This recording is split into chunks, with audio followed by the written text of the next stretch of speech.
and the opportunity to describe the authenticity of your partnership that you're putting together. Results. In 3 years, what will you have created to serve San Diego residents? Describe in detail what your successful healthcare innovation will look like when it's fully implemented. This is the lasting legacy component of your application. It's helping Alliance to understand at the end of 3 years, this is going to be the impact that's going to be felt in this region. And finally is scalability. How will the innovation you create be scaled to the market and diffused at the end of the grant?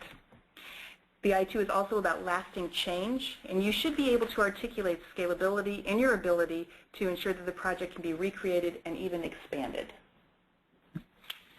So those are the 10 questions, and that's actually the end of the application. So once you've submitted that application, then you're in the queue to be reviewed.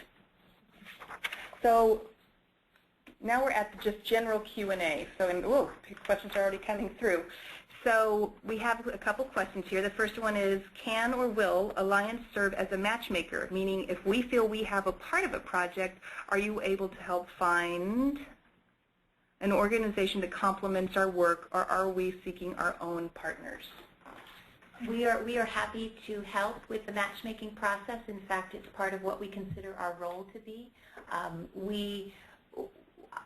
In some cases it may be that you will know better who your perfect or your preferable partner is, but we are happy to have a conversation with you. If you're looking for a particular type of partner and you don't know who that might be, please do give us a call, and we'd love to introduce you to the folks that we know. And in fact, it's one of the parts of the process that we're most looking forward to. Okay, are there any other questions? Okay, hearing none. We do have the reference materials that we mentioned, which include the overview, guidelines, 10 questions, facts, articles on innovation. Those are all on Alliance's website. Please refer to those. Also, if you have questions that you would like to continue, please feel free to contact Erica Osborne. Her contact information is on this slide. And again, this whole slideshow will be shared with everyone. So if you don't get it now, you can always find it later. And I just noticed that her phone number is cut off on the screen. For those of you who can't see it, it's 858-875-3305.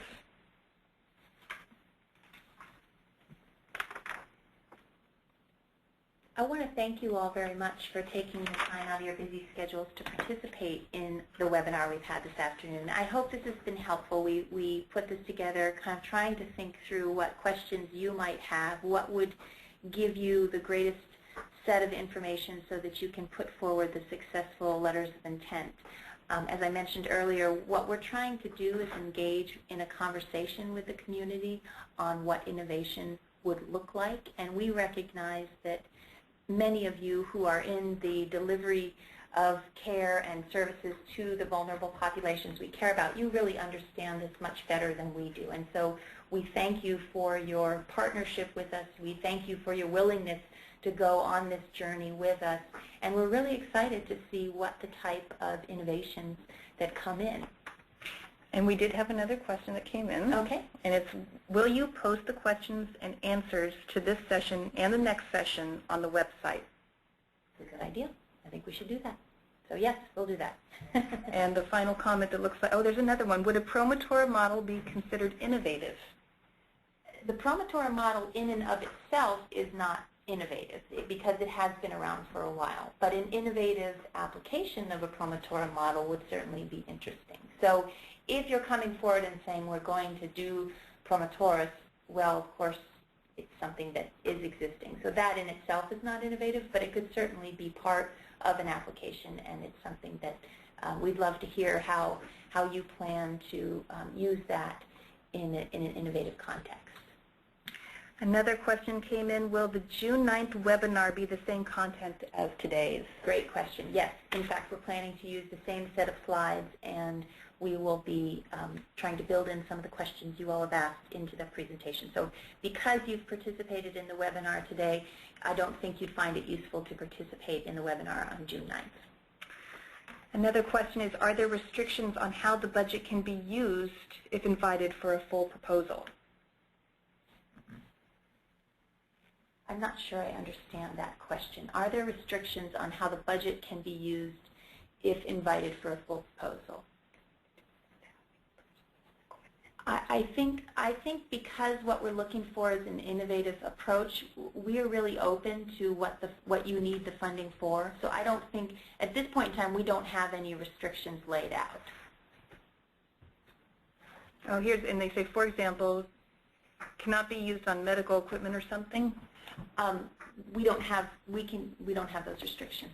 So we're interested in knowing what you need the funding for.